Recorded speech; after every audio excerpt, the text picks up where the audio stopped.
I will never forget that carnival. How could I? I still remember the electrifying atmosphere that took over Rio de Janeiro. The street parades, the vibrant costumes, and the pounding rhythms filled the hearts of the revelers. But behind the euphoria, a growing fear lingered, a silent shadow creeping through the alleys, favelas, and avenues. That was the year of the fever of fire, as they called it, a mysterious disease spreading like wildfire throughout the city. It started with a mild fever, but within hours, the person's skin began to burn as if they were being scorched from the inside out. The infected developed red and yellow patches, and their flesh seemed to boil beneath their skin. The end was always tragic. The victims succumbed to convulsions of pain, their screams echoing through the streets like a warning of impending doom. There was no cure, only fear and chaos. It was in this dark setting that I received an unusual invitation.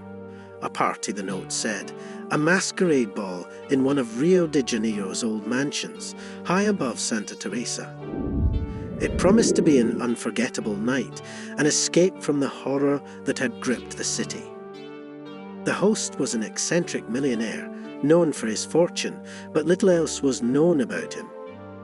Perhaps that was what drew me in, the promise of escaping, even for just one night, from the suffocating reality. The mansion was a relic of the past, a grand structure with marble staircases and crystal chandeliers.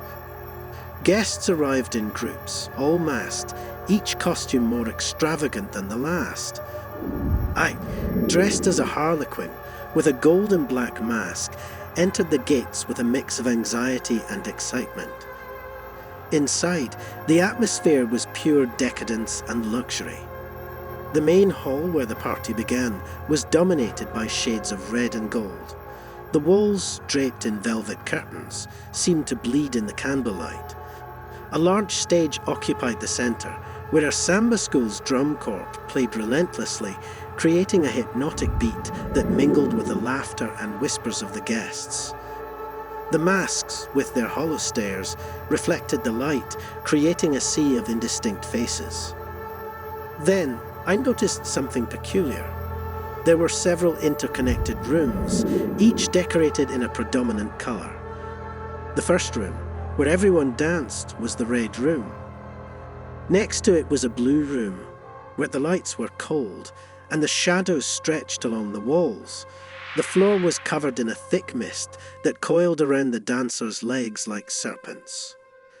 The next room was green, with tropical plants hanging from the ceiling, the air thick with a sweet, cloying scent.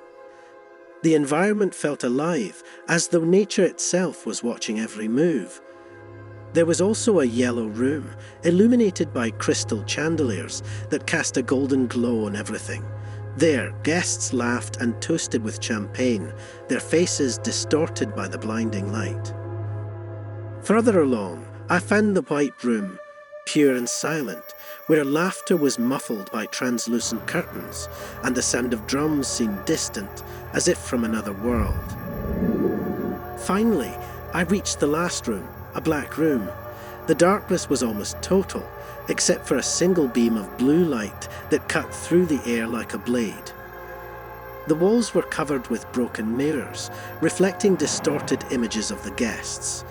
The floor, deep black, seemed to absorb both light and life. As I explored the mansion, something began to change. A nervous murmur spread through the crowd. A new figure appeared, dressed in black, its mask a grotesque representation of a human face, with hollow eyes and an expression of agony. The figure moved slowly, and wherever it went, the sound diminished, laughter ceased, and looks of fear and disgust surfaced. I approached, curious, but as the figure advanced, something inside me began to scream for me to flee. A primal terror overtook me. The other guests, now paralyzed, seemed to feel the same. The figure moved toward the black room, and one by one, the lights in the other rooms began to go out. I tried to run, but my legs wouldn't obey. I was drawn to the black room as if an invisible force was pulling me. When the figure finally entered the room, the last beam of light disappeared, and the sound of music ceased entirely. All that remained was the sound of heavy breathing and the rustle of clothes as the figure passed through the crowd. Suddenly, the figure's mask fell, revealing what was underneath. It wasn't a human face. It was something indescribable, a face that seemed to melt, with exposed flesh and eyes that burned with feverish light. An unbearable heat filled the room, and I felt the fever of fire begin to consume my body. The terror was absolute. There was nowhere to run, no escape. The fever spread like fire among the guests, and within minutes, the room was filled with screams of agony. I saw people collapsing to the floor, convulsing, their masks melting along with their skin. I was among the last to fall. I felt my body burn, my vision fade, but before everything ended, I realized something even more terrifying. The masked figure was laughing, a deep, guttural laugh that echoed in my mind as everything went black. Now, from beyond, I watched Rio de Janeiro continue the party, oblivious to what happened that night. The fever of fire spread, consuming everything in its path. But no one speaks of the ball, of what really happened. Perhaps it's better that way. Perhaps it's better that no one knows that death came to the carnival that night and it wore a mask. But I know. I will always know. And from where I am, I still hear that laugh, reminding me that in the end we all wear masks, and sometimes they fall, revealing what lies beneath each of us.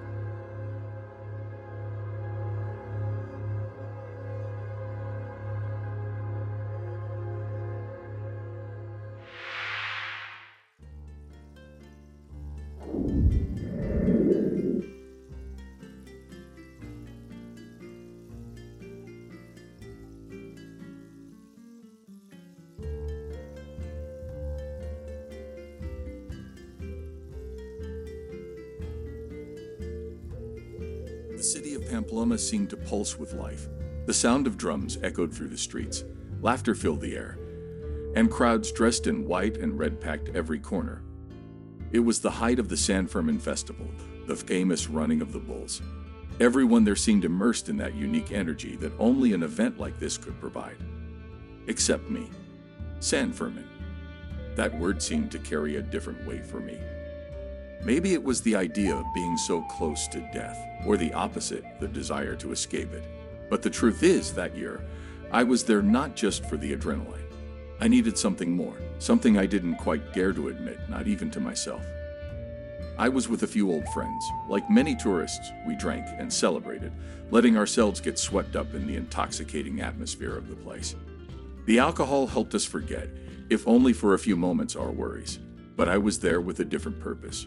Something deeper and darker, something that on that night I still hadn't fully understood. It all began after our first night in the city. We had just watched the first bull run, and the impact of it still reverberated in me. The strength and danger of the bulls, the speed with which the men ran to save their lives, it was fascinating. But for me, there was something more, a sense that something was coming, a shadow lurking. As we wandered through the narrow streets, I noticed a figure standing on the edge of the crowd. It was a woman, standing alone in a dark alley, far from the festival's chaos. Her presence was unsettling. She seemed out of place, as if she didn't belong there at that party. I didn't mention her to my friends. Something inside me told me not to, told me to keep her to myself. That night, back at our hostel, I couldn't sleep. The image of that woman seemed to haunt me, invading my thoughts. Why was she there, standing still while the rest of the city celebrated? It was as if something was calling me back to that alley, and against my better judgment, I got up and left. The streets were quieter at that hour, but there were still a few drunk groups stumbling their way home. The alley, however, was deserted, and the woman, of course, was gone. But there was something different, a smell in the air, a metallic smell, like blood. Something told me to turn back. I knew the right thing was to move on, but stubbornly I kept going. And that's when I saw it, a stain on the ground, a red trail leading to a darker corner. My instincts screamed at me to leave, but something pulled me closer. As I got nearer, I realized the blood trail ended in a pile of something. Clothes. No, it was flesh. I couldn't immediately make out what it was, and honestly, I didn't want to. The sight turned my stomach, and I staggered back. I ran. I ran without looking back, trying to erase the vision from my mind. It wasn't real. It couldn't be. The next morning, the incident was whispered among the locals. They said a man had been attacked by one of the bulls far from the main race. Details were scarce, but something in me knew the truth. Something told me that it was connected to my late-night walk, to the alley, to the trail of blood. And then came the second bull run. One of my friends, Raul, decided he wanted to run. He was always the bravest of the group, always trying to prove something. But that morning, there was something different in his eyes. He seemed restless, almost too excited. Something was wrong, but I kept my thoughts to myself. Maybe it was the alcohol or just nerves. When the run began, the crowd erupted in cheers and laughter. I watched from one of the stands, feeling that adrenaline again. The bulls charged down the streets, and Raul was in the thick of it, standing out for his daring. But then something unexpected happened. He stumbled. It all happened too fast, but I saw it. He fell. The nearest bull didn't hesitate and struck him full force. Raul was thrown to the ground, and the crowd around him recoiled in panic. I should have felt something. Fear, sadness, anything. But strangely, I felt nothing but a cold emptiness. People screamed, ran to help him, but deep down, I knew there was no hope. The look in his eyes as he writhed on the ground, that look seemed to accuse me. It was as if he knew. After that, things got stranger. The following days were wrapped in a constant fog of fear and paranoia. I began seeing that woman again, always at a distance, always watching. She never got closer, but she was there, like a constant shadow. And then the nightmares began. Always the same. Me standing in the alley, watching as something crawled out of the darkness, always stained with blood, always with those empty eyes. The other friend seemed to drift away from me after the incident with Raul. There was an unspoken distrust between us, a tension that was never discussed. I noticed the furtive glances they exchanged when they thought I wasn't looking.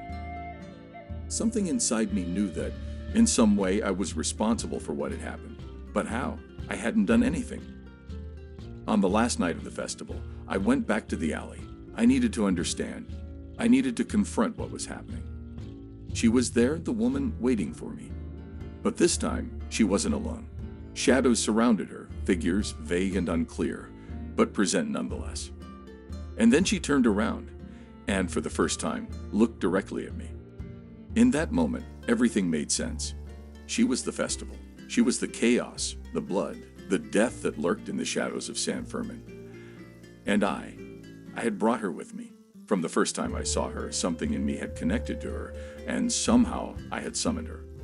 All the events, the attack on Raul, the growing tension, everything was a consequence of that choice. And now I was trapped too. When I returned to the hostel that night, my friends were waiting for me. But their looks were no longer the same. They knew. I knew. The festival would soon be over, but for me, the running would never end. And I was alone. Forever.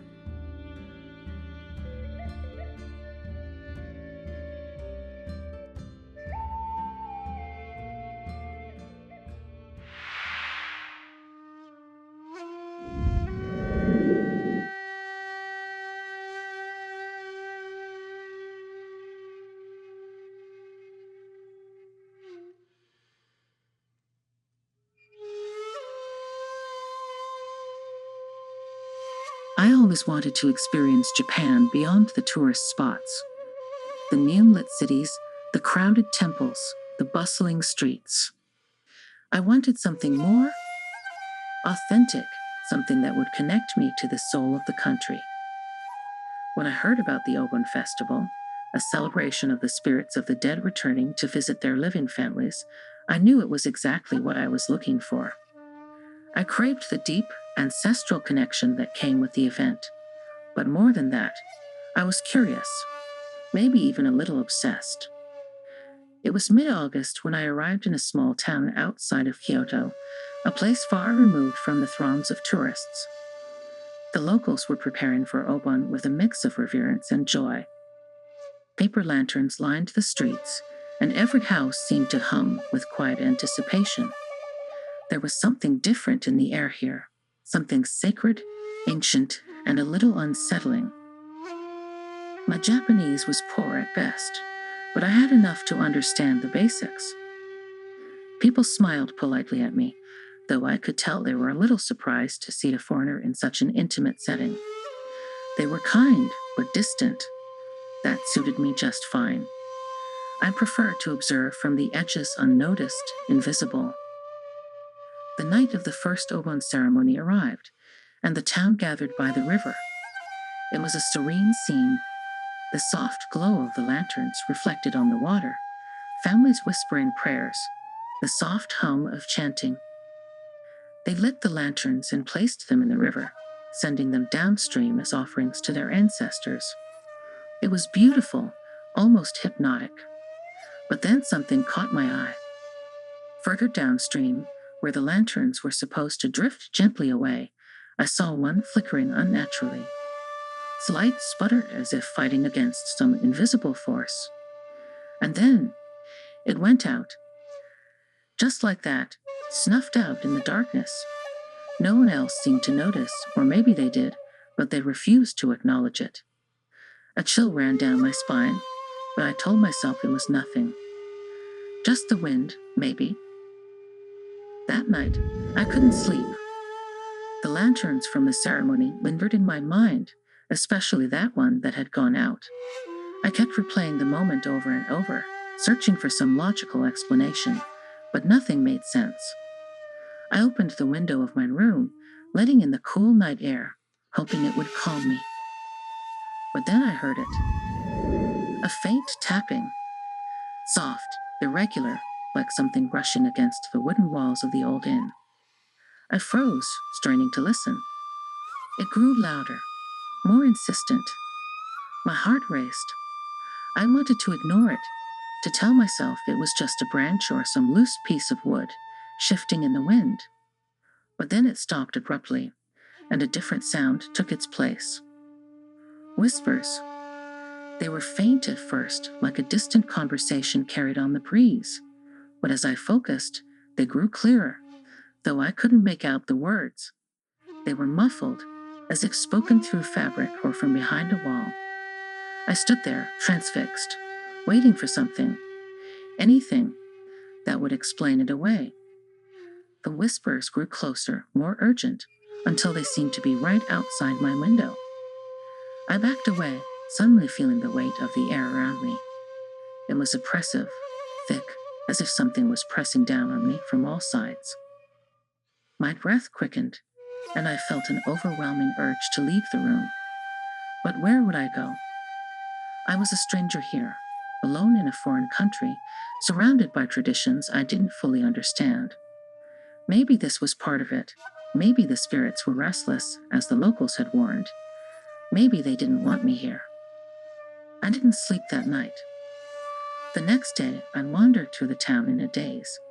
The locals went about their preparations for the next ceremony, seemingly unaffected by what I had experienced. I wanted to ask someone, anyone, if they had heard the whispers too, if they had felt the same oppressive force. But how could I? I was an outsider. They wouldn't understand. Later that evening, I found myself at the cemetery on the outskirts of town. I don't know why I went there. Something drew me to it, like an invisible thread pulling me deeper into the heart of Obon. The graves were old, weathered by time, and the air was heavy with the scent of incense. The sun was setting, casting long shadows across the tombstones. And then I saw it, a figure standing at the edge of the cemetery. It was too far to make out any details, but I could tell it was someone, or something, wearing a long white robe, the traditional garment for the dead. My heart pounded in my chest, but I couldn't look away. I felt drawn to it, as if it was calling me without words. Slowly, I walked towards it, my legs moving of their own accord. As I got closer, the figure turned and began to walk deeper into the cemetery, disappearing behind a cluster of tall, ancient trees. Without thinking, I followed. The world around me grew quiet, unnervingly quiet. No more chanting, no more sounds of the town. Just my footsteps crunching on the dry leaves and the faint rustling of the trees above. And then I reached a clearing. There was no one there, no figure, no movement, just rows and rows of graves, some so old the inscriptions had long since faded. I stood there, confused, my mind racing. What had I seen? Was it a trick of the light? Or was it something else? I turned to leave, but as I did, I saw something out of the corner of my eye. A fresh grave. It wasn't there before. I was sure of it. The dirt was freshly turned, the earth still moist. My stomach churned, and I felt an overwhelming sense of dread wash over me. This wasn't right. I didn't belong here. Then the whispers returned. This time they were louder, clearer. I could hear them all around me, coming from the ground, the trees, the graves. My heart raced as I realized they weren't whispers anymore. They were voices, angry and insistent. They were speaking to me, accusing me, blaming me. I stumbled back, tripping over the uneven ground. I needed to get out of there, away from the voices, away from whatever was happening. As I turned to run, something caught my ankle, sending me crashing to the ground. I looked down, horrified, as a pale, bony hand emerged from the earth, gripping my leg with unnatural strength. I screamed, kicking frantically, but the hand wouldn't let go. More hands began to emerge, clawing at the ground. The whispers grew into a deafening roar, their words incomprehensible, but full of rage. I felt the cold grip of death closing in around me, pulling me down into the earth. And then, everything went black.